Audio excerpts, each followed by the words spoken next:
it's all about value. Everything's a value proposition. Everything is like, I want you to give me X and I'll give you Y.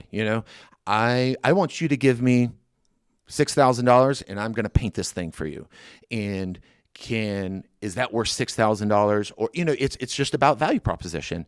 There's kind of, so as you're thinking about it, kind of a cornerstone that I picked up from a guy named Alex Hormozy, who I absolutely love, and kind of four pillars for business. It's the dream outcome, the likelihood of achieving the dream outcome, the sacrifice to achieve the dream outcome, and the sacrifice to achieve the dream outcome. So if I say I'm going to paint your home, how believable am I that I can paint your home? Well, I have 250 plus reviews on my, and so it's believable. I don't want any money until the job's 100% done. That's believable.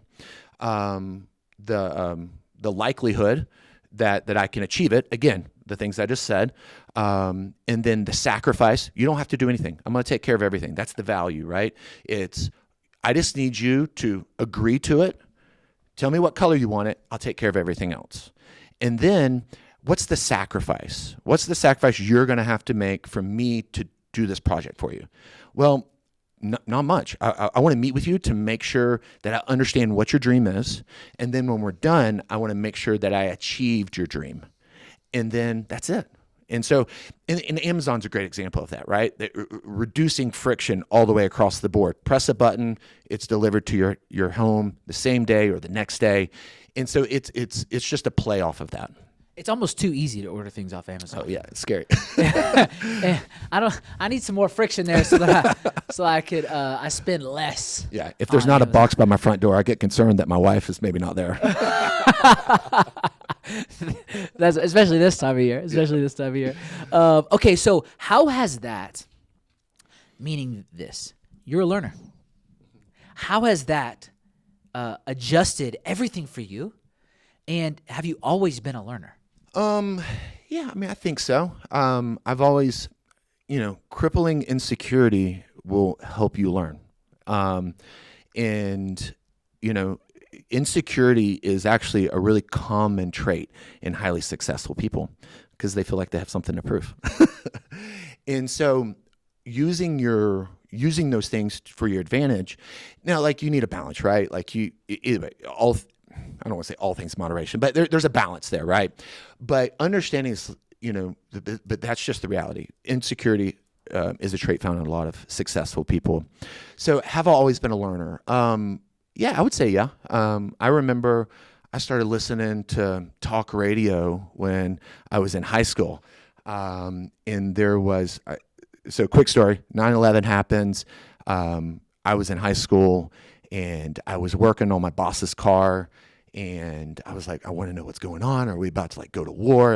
No one knew what was happening. And so I was glued to the radio to see what's going on.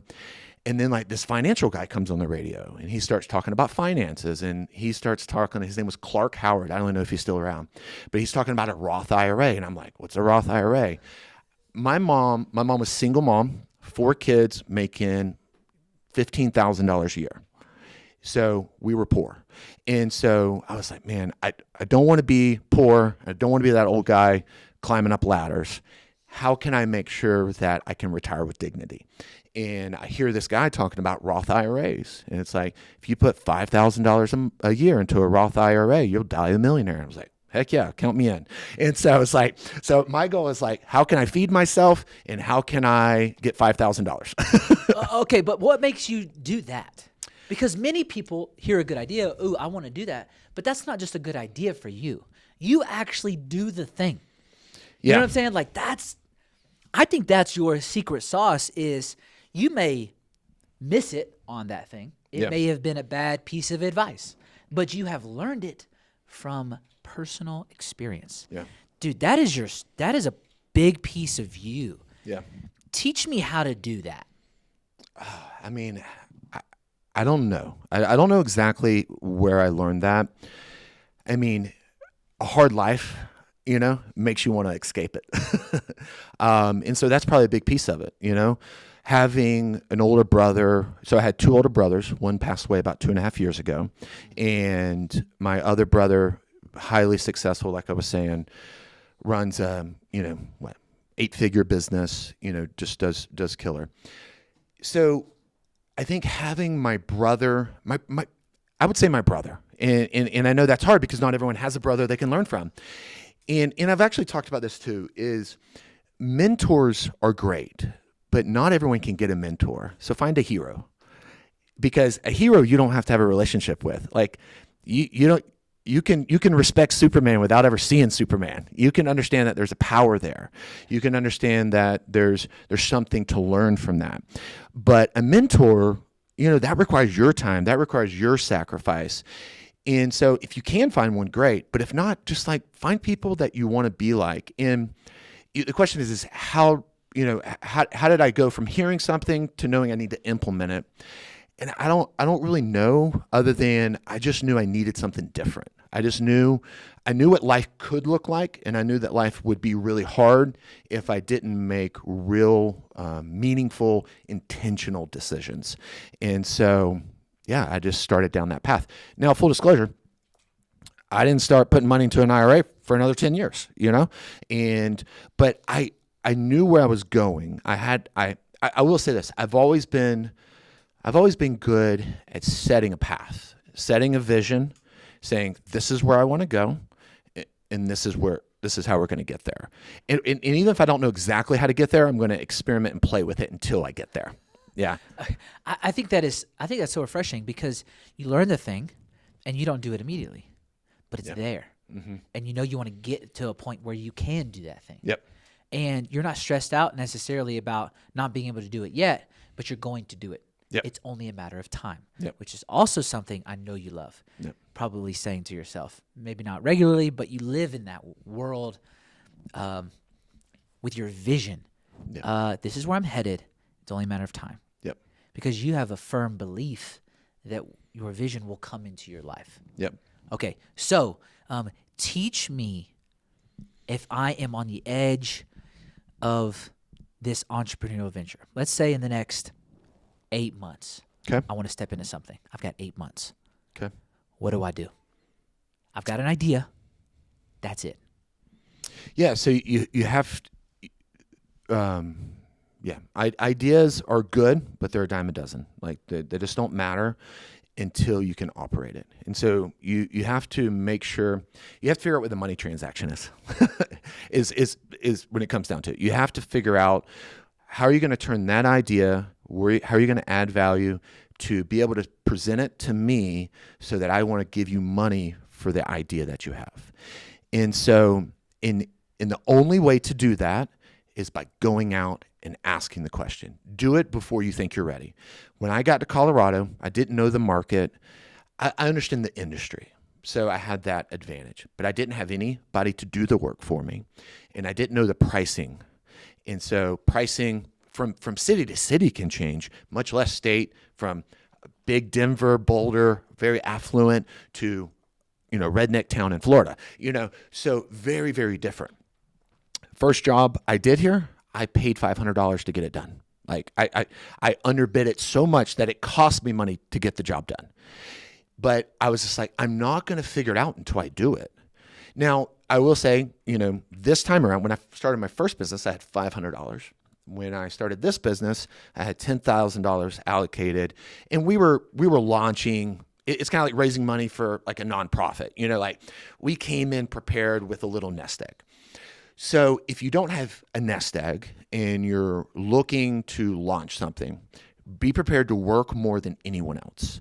And again, do what's required. And for me, when I started, it was me in a truck and a bunch of paintbrushes. Like I did the work. I did the work from as long as needed during the day to get the job done. And I went home to bid the next job, and I worked the weekends. I did everything I had to do to be successful. And when something had to be done, I just got it done. And I worked a lot. We didn't eat out, didn't have cable, didn't go on vacation, didn't have an Xbox, didn't have PC. I didn't have any of that stuff. A fun night for me and the wife was getting, back in the day, you could get a $5 Hungry Howie's pizza, and we could watch reruns of a DVD we had, and that's what we did. And we were content with that, but we were building something. So I think sacrifice, Dave Ramsey says this best. He's like, live like no one else so that you can live like no one else. And so if you can sacrifice today, you won't have to sacrifice as much in the future. And so for that entrepreneur, figure out where the transaction's going to happen and get out there and just start talking, because you may think it's a $2,000 transaction when really it's a $500 transaction. And so, but you don't know until you get out with and talk to people and start making the proposition about the service. So you got to figure that out, and then you have to adjust and be willing to work for less to get your feet wet, to get experience, and to learn. I've painted many projects for contractors where I didn't make as much money as I thought I should have, or maybe I just broke even. So two different scenarios. One, I just needed some cash flow to pay the bills, and I also wanted to build a relationship with someone that could give me business in the future. So again, sacrificed I wasn't making as big of a margin as I could, but I was building a relationship and I was just getting experience. Okay, so there's always a cost.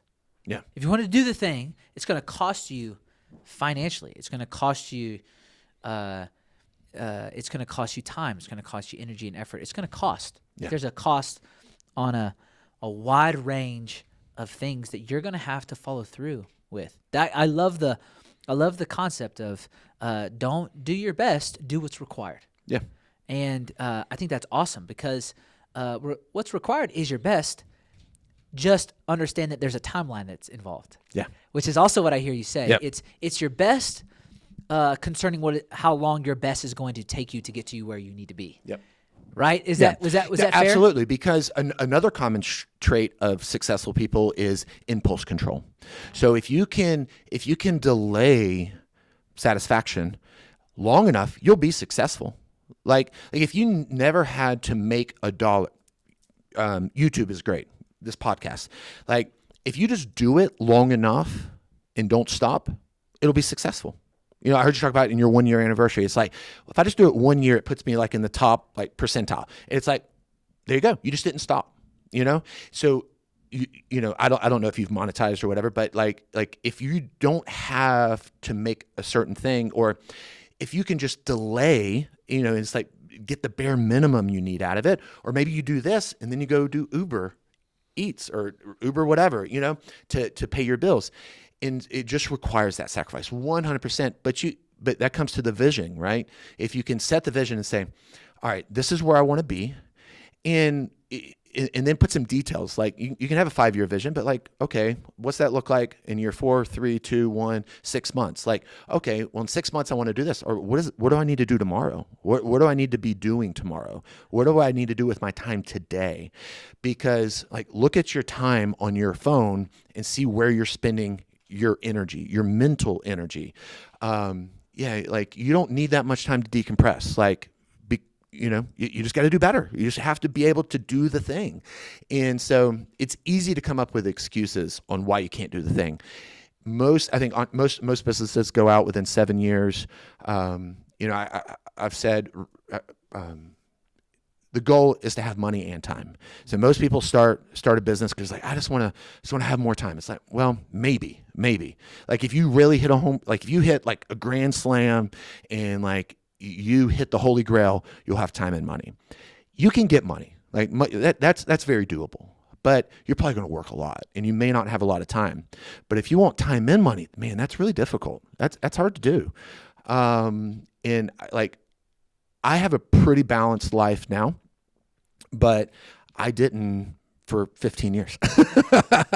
In the summer, I don't have a balanced life. In the summer, I'm hustling. I'm working. That's my go time. I am going all in. So again, I can push through 6, 7 months of really 10, 12, 15-hour days because I know in the winter I'm going to go ski twice a week.